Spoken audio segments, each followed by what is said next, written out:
Sekarang perhatikan rahasianya. Idza qala al-'abdu, kalau seorang hamba berkata dalam salatnya, iyyaka na'budu wa iyyaka nasta'in. Ya Allah, sekarang kami ibadah, salat kami jadikan hanya untukmu. Dan sekarang kami punya persoalan dalam kehidupan. Kami mohonkan solusinya hanya kepadamu. Qala Allah Azza wa Jalla, seketika Allah akan menjawab kalimatnya. Perhatikan perbedaan dengan jawaban-jawaban sebelumnya. Hadza baini wa baina 'abdi. Inilah perjanjian antara aku dengan hambaku. Wali 'abdi ma sa'al. Kalau sampai kalimat ini dia ucapkan benar salatnya, maka apapun yang dia minta aku akan kabulkan seketika itu. Namun ternyata amin saja tidak cukup dalam ibadah. Karena kalimat amin itu di dalam Al-Quran diletakkan setelah kalimat iyyaka na'budu wa iyyaka nasta'in ihdinas siratal mustaqim dan seterusnya ayat. Yang paling mendasar dalam kalimat di Al-Fatihah yang ditutup dengan amin ini, letaknya kata para ulama tafsir, rahasia utamanya ada di kalimat iyyaka na'budu wa iyyaka nasta'in. Kenapa Anda kemudian respon dengan amin di setelah kita tuntas mengucapkan waladhdallin? Perhatikan rahasia besarnya, tercantum dalam hadis riwayat Abu Daud nomor hadis 649. Perhatikan kalimatnya, di sini letak rahasianya. An Abi Hurairah radhiyallahu ta'ala anhu qala, hadis riwayat Abu Hurairah semoga Allah meridai kepada beliau, beliau menyampaikan, qala Rasulullah sallallahu alaihi wasallam, Rasulullah sallallahu alaihi wasallam pernah bersabda, qala Allah azza wa jalla, Allah pernah memfirmankan dalam hadis qudsi. Jadi ini qudsi hadisnya. Qasamtu shalah baini wa baina 'abdi 'ala qismain. Saya bagi salat kata Allah sebagai hak dan kewajiban antara aku dengan hambaku. Wa li 'abdi ma sa'al. Dan kalau hambaku, perhatikan garisnya. Kalau hambaku benar menunaikan salatnya, aku akan kabulkan apapun yang dia minta seketika.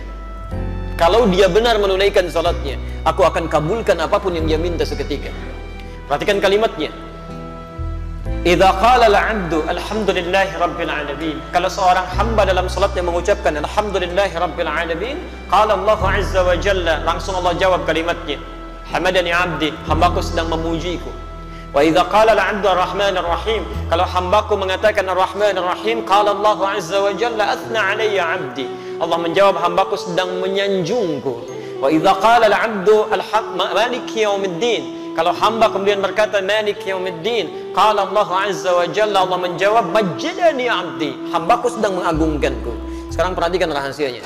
Idza qala al-'abdu, kalau seorang hamba berkata dalam salatnya, iyyaka na'budu wa iyyaka nasta'in.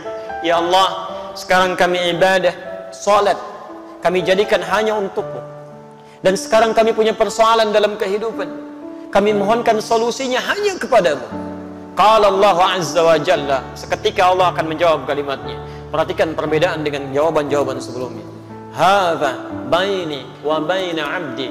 Inilah perjanjian antara aku dengan hambaku. Wali 'abdi ma sa'al. Kalau sampai kalimat ini dia ucapkan benar salatnya, maka apapun yang dia minta aku akan kabulkan seketika itu. Jadi kalau Anda benar dalam berdiri ini saja, sampai di sini saja Anda benar kalimatnya, kata Allah, mau minta apa? Kamu minta apapun, saya akan kabulkan. Karena itulah sejak dulu para nabi dan rasul sebelum masa Nabi Muhammad SAW, setiap kali mereka menunaikan salat itu akan selalu menyampaikan doa-doa dalam hajat kehidupannya. Sebelum kita sudah ada nabi yang salat, cuma caranya kita lebih sempurna sampai dengan sujud dan salam. Dulu Masya Allah Nabi Zakaria salat, Quran surah ketiga Ali Imran ayat 38 sampai 39, posisi paling kanan sebelah atas. Ya Masya Allah Nabi Isa salat, Quran surah 19 dari ayat 31-nya, posisi paling kanan di pertengahan. Nabi Ismail bahkan ya, kakek Nabi Muhammad SAW ke-29 salat dan memerintahkan keluarganya untuk salat, Quran surah 19 di ayat 55-nya. Di semuanya salat. Nabi Musa salat, Nabi Ibrahim salat, semua salat. Jadi kalau Anda urutkan dari Nabi Muhammad SAW sampai Nabi Adam, mereka pun salat dengan cara yang berbeda dengan kita, dan kita lebih sempurna. Muhammad bin Abdullah bin Abdul Muttalib bin Hashim bin Abdul Manaf, bin Qusay, bin Murrah, bin Kilab, bin Ka'ab, bin Ghalib, bin Fihr, bin Malik, bin Nadar, bin Kinana, bin Khuzaimah, bin Mudrika, bin Ilyas alaihi salam, bin Nizar, bin Mudar, bin Ma'ad, bin Adnan, bin Addi, bin Adri, bin Muqawwam, bin Nahur, bin Tarih, bin Ya'rub, bin Yasjub, bin Nabit, bin Ismail alaihi salam, bin Ibrahim alaihi salam, bin Adhar, bin Nahur, bin Abir, bin Kinan, bin Arfakhshad, bin Sam, bin Nuh alaihi salam, bin Mihlail, bin Matashara, bin Kinan, bin Anwas, bin Thith, bin Adam alaihi salam. Nabi Muhammad sallallahu alaihi wasallam sampai ke atasnya semua salat. Perhatikan apa yang paling hebat terjadi. Pernah dulu ada dua orang menikah. Setelah berumah tangga ternyata secara medis divonis tidak mungkin punya keturunan. Suaminya rambutnya sudah memutih, fisiknya sudah letih, istrinya divonis secara klinis menopause dan mandul, secara medis mustahil. Maka apa yang terjadi? Perhatikan kaidah Qurannya, ini manhaj untuk kita semua. Quran surah ketiga Ali Imran ayat 38, posisi paling kanan sebelah atas. Hunalika da'a Zakaria rabbah. Di mihrabnya kemudian Nabi Zakaria yang mengalami peristiwa tadi, ya, yang saya sebutkan rambut memutih, fisiknya sudah letih, dengan kondisi istrinya ada di Quran surah 19 Maryam, dari ayat keduanya sampai dengan ayat ke-10 ya, posisi paling kanan dari atas sampai bawah. Kemudian setelah semua mengatakan mustahil punya keturunan, apa yang dilakukan? Nabi Zakaria meninggalkan pendapat manusia, langsung bermohon kepada Allah yang tanpa batas. Maka masuk ke mihrabnya bermohon. Qala rabbi habli min ladunka dzurriyyatan thayyibah innaka sami'ud du'a. Ya Allah, semua mengatakan mustahil saya punya keturunan. Saya hanya bermohon sekarang hanya kepadamu ya Allah, yang tidak punya batas dalam kekuasaannya. Engkau pasti dengar doa saya. Kalau pada yang maha mendengar saja belum dikabulkan, pada siapa lagi saya mesti minta ya Allah? Ini rumus dalam Al-Quran. Kalau Anda sedang punya persoalan dalam kehidupan, jangan putus asa. Kalau semua makhluk mengatakan mustahil, mengangkat tangannya dan mereka menyerah, itu tanda pertama dari Allah supaya Anda meninggalkan pendapat makhluk, langsung memohon kepada Allah Subhanahu wa taala. Isyaratnya ditemukan di Quran karena Allah ingin memberikan langsung kepada Anda tanpa melalui perantara yang lainnya. Kalau dengan sudah diberikan seperti itu belum mampu mendekatkan Anda kepada Allah, Anda mesti diberikan seperti apa lagi? Sehat belum bisa mendekat kepada Allah. Mata bisa melihat, belum bisa menggunakan untuk melihat yang baik-baik. Diberikan sakit belum ingat Allah juga. Anda mesti bagaimana lagi supaya ingat Allah? Ada anak orang matanya nggak bisa lihat, cuman usianya 4 tahun, ada yang 5 tahun, mata buta, masih mau menghafal Quran, sampai hafal Quran. Muaz namanya. Anda 40 tahun, 50 tahun, matanya sehat, masih bisa melihat sampai hari ini. Kalau dengan seperti itu belum mampu melihat isi Quran saja, mesti dengan cara apa lagi dimotivasi supaya mau meningkatkan ibadah? Taib, ketika bermohon itu apa yang dilakukan? Ternyata bukan bermohon biasa, ditunaikan dalam keadaan sholat, masih berdiri sholatnya. Berdiri dalam bahasa Arab disebut qa'im, qa'im. Sedang sholat yusalli. Perhatikan, begitu memohon kepada Allah dalam sholatnya, seketika turun malaikat. Dan kalimatnya menggunakan fa, fanadatul malaika. Ada yang menggunakan waw, ada yang menggunakan thumma, ada yang menggunakan fa. Itu berbeda. Saya katakan dhahaba Muhammad ila jami'il jihad wa Ali. Muhammad datang ke Masjid Al-Jihad dan Ali. Kalau menggunakan waw itu Muhammad datang, Ali nyusul. Kalau kalimatnya menggunakan thumma, maka ada jarak yang cukup panjang. Muhammad sudah pergi, 1 jam kemudian Ali baru datang. Tapi kalau menggunakan fa Ali, maka ketika Muhammad berangkat, Ali berangkat. Allahu Akbar. Begitu selesai doanya menggunakan fa, fanadatul malaika. Selesai doa, belum selesai salatnya. Selesai doa, tiba-tiba turun malaikat. Wa huwa qa'imun yusalli fil mihrab. Sedangkan beliau masih berdiri dalam salatnya, masih berdiri, belum selesai salatnya. Saat dalam keadaan berdiri ini apa yang disampaikan? Annallaha yubashshiruka bi Yahya. Allah kasih kabar gembira, Anda akan punya anak. Namanya langsung dari Allah, Yahya. Artinya hidup. Yang mustahil menurut manusia, lahir dari rahim seorang perempuan yang menofus dan mandul bayi yang hidup, kata Allah tidak ada yang mustahil. Dan terlahir dalam keadaan sehat menjadi nabi setelah itu. Taat menunaikan salat. Nabi Zakaria berdiri dulu, salat memohon dikabulkan. Dengan keistimewaan Nabi Muhammad SAW, Nabi Muhammad dan umatnya bahkan sebelum berdiri sholat ditunggu oleh Allah mau minta apa. Nabi Zakaria berdiri dulu salat, minta, dikabulkan. Umatnya Nabi Muhammad sebelum salat ditunggu oleh Allah, mau minta apa? Turun Quran surah kedua Al-Baqarah ayat 45 sampai 46, posisi paling kanan, pertengahan agak sedikit ke bawah. Perhatikan kalimatnya. Wasta'inu bis-sabri was-salah. Wasta'inu, sigatnya amar, bentuk perintah. Dan jika Anda memiliki persoalan dalam kehidupan, perhatikan cara menerjemahkannya. Dan jika Anda punya masalah dalam hidup, tidak ada manusia yang tidak punya masalah. Ya, semua kita pasti punya masalah. Ini pun tenang-tenang begini belum tentu nggak punya masalah. Kantor ada yang belum selesai, itu pasti. Quran surah kedua Al-Baqarah ayat 155 sampai 157, posisi paling kiri di atas sampai ke tengah. Setiap kita punya persoalan. Ya. Tayyib.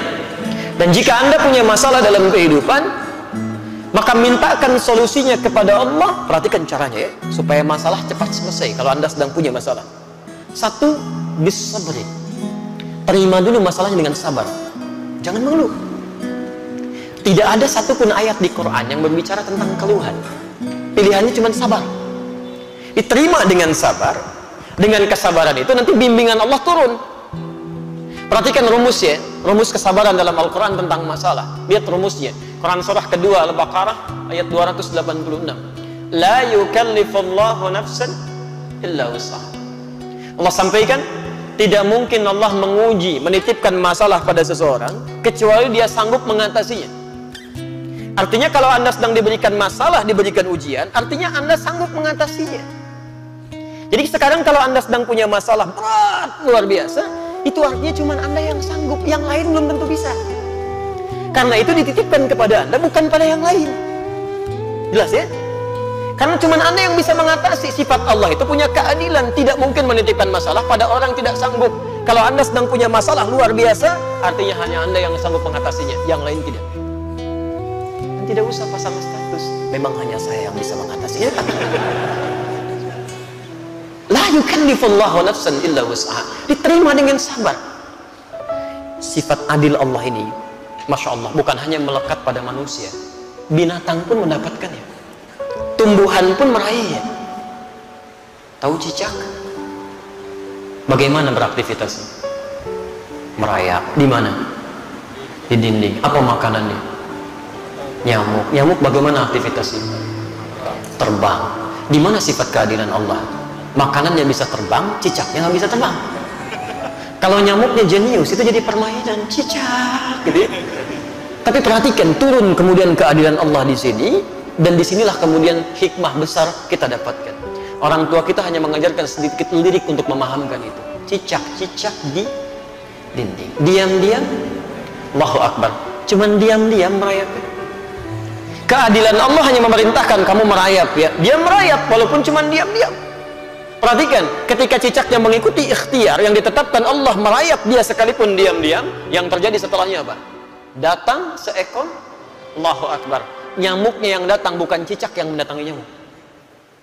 Dia cuma dituntut merayap walaupun diam-diam, rizkinya datang, bukan cicak yang mendatangi nyamuk, nyamuknya yang datang. Siapa yang mendatangkan nyamuk kepada cicak? Kalau dia tidak merayap, gak akan datang, Pak. Cicak saja yang tidak dihisab, rizkinya ada, apalagi antum yang dihisab. Datang seekor nyamuk, setelah itu silahkan ya. Jadi selalu gitu kan, ada kebaikan yang bisa kita dapatkan. Jadi rumus dalam kehidupan, ketika Anda mendapatkan masalah, terima dengan sabar. Tapi tidak cukup sampai situ. Wassalah. Dan saat sholat, mintakan solusinya, minta kepada Allah. Makanya kalimatnya ketika wasta'inu itu kata perintah. Lihat, wasta'inu itu bentuk perintah. Kalau ingin dirubah jadi bentuk permintaan, maka dirubah kalimatnya dari wasta'inu menjadi nasta'in. Itu bentuk permintaan. Wasta'inu dirubah jadi bentuk nasta'in. Ya Allah, Engkau perintahkan kami minta, sekarang kami memohon solusinya. Nasta'in. Kepada siapa? Kepadamu ya Allah. Iyyaka nasta'in. Saya mau tanya, apakah dalam sholat kita mengucapkan kalimat iyyaka nasta'in? Saat sujud atau saat rukuk? Berdiri, bukan sujud, bukan rukuk, berdiri. Iyyaka na'budu wa iyyaka nasta'in. Bukankah Nabi Zakaria bermohon saat berdiri? Beliau minta dikabulkan. Kita belum minta, sudah ditunggu oleh Allah. Tunaikan salat, lakukan saya tunggu. Kamu minta wa iyyaka nasta'in, dijawab di hadis qudsi, ada baini wa baina 'abdi wa li 'abdi ma sa'al. Ini perjanjian antara aku dengan hambaku. Kalau hambaku benar salatnya, maka akan kabulkan apapun yang dia minta. Allahu Akbar. Nah, karena itulah Bapak dan Ibu sekalian, dalam masalah salat ini Nabi tegas sekali. Dan tidak ada toleransi-toleransi yang sangat tinggi di sini. Semua diberikan ketentuan yang jelas, dalil yang benar, sehingga ketika diikuti semua itu diharapkan semua orang sholat mendapatkan keutamaan yang dimaksudkan. Itu baru satu. Antum hati-hati ya di sini ya. Pernah dulu di zaman Nabi, ada orang masuk ke masjid Nabi, namanya Khalad Az-Zuraiqi. Sholat di samping Nabi, tapi jadi bermasalah. Itu ada di Al-Bukhari, nomor hadis 751, 757. Di hadis Muslim nomor hadis 397. Babnya babul mustifis salat, bab tentang orang yang salatnya bermasalah. Qila bima ma'na, dikatakan ja'a rajulun ila Nabi sallallahu alaihi wasallam. Datang seorang lelaki kepada Nabi sallallahu alaihi wasallam. Fadakhala ila al-Masjid Nabawi, maka masuk ke Masjid Nabi. Fa shalla bi janbin Nabi sallallahu alaihi wasallam. Maka salat di samping Nabi sallallahu alaihi wasallam. Dari mulai takbir sampai dengan salam. Falamma sallama yaminan wa shimala, tatkala salam ke kanan dan ke kiri, tiba-tiba faqala lahu an-nabiy sallallahu alaihi wasallam. Nabi sallallahu alaihi wasallam langsung berkata pada orang itu, "Shalli fa innaka lam tusalli." Anda salat lagi karena Anda belum salat. Padahal sudah salat. Fa'ada salatahu 3 marat. Kemudian ia mengulangi salatnya sampai dengan 3 kali. Faqala lahu an-nabiy sallallahu alaihi wasallam mithla ma kana. Setiap kali dia salam, Nabi tetap mengulangi kalimat yang sama. Ulangi salatnya, kamu belum salat. Faqala ya Rasulullah ma ahsinu ghaira. Maka dia berkata, ya Rasulullah, saya tidak bisa lebih baik lagi daripada ini. Faqala lahu an-nabiy sallallahu alaihi wasallam. Maka Nabi berkata kepada orang ini setelah dia mengatakan, "Alimni, tolong ajarkan saya." Kata Nabi, "Idza qumta ila shalah fa asbighul wudu." Kalau ingin salat sempurna, begini, sempurnakan dulu wudunya, dicontohkan Rasulullah. Kemudian famastaqbilul qiblah, menghadap ke arah kiblat, begini caranya. Diatur dari mulai berdirinya, merapatkan safnya, sampai dengan kemudian bertakbir sampai salamnya. Setelah selesai itulah kita mendengar kalimat sampai hari ini. Sallu kama ra'aitumuni usalli. Al-Bukhari nomor hadis 651. Salatlah kalian persis seperti melihat saya ini salat. Nah, ternyata praktek Nabi ini meminta kita salat seperti pernah melihat Nabi salat. Dulu sahabat melihat dan mengajarkan pada generasi setelahnya, bukan ingin membebani kita salat, tapi supaya salat kita benar. Dengan benarnya salat itu, manfaat salat bisa kita dapatkan dalam kehidupan. Minimal doa kita bisa dijawab oleh Allah. Bukankah dalam semua gerakan salat ada doanya? Ruku ada doanya, sujud ada doanya, duduk di antara 2 sujud 7 permintaan. Ada yang minta rezeki, ada yang minta rahmat, ada yang minta ampunan, ada yang minta perlindungan. Rabbighfirli warhamni wajburni warfa'ni, dan seterusnya. Subhanallah. Jadi ada kebaikan di situ. Itu baru 1, belum 4 yang lainnya. Karena Allah menjamin ada 5 kebaikan yang diberikan pada orang yang sholatnya benar, yang tidak akan pernah diberikan pada yang tidak sholat, atau bahkan orang sholat tapi sholatnya tidak seperti yang diinginkan oleh Al-Quran dan dituntun oleh Rasulullah SAW.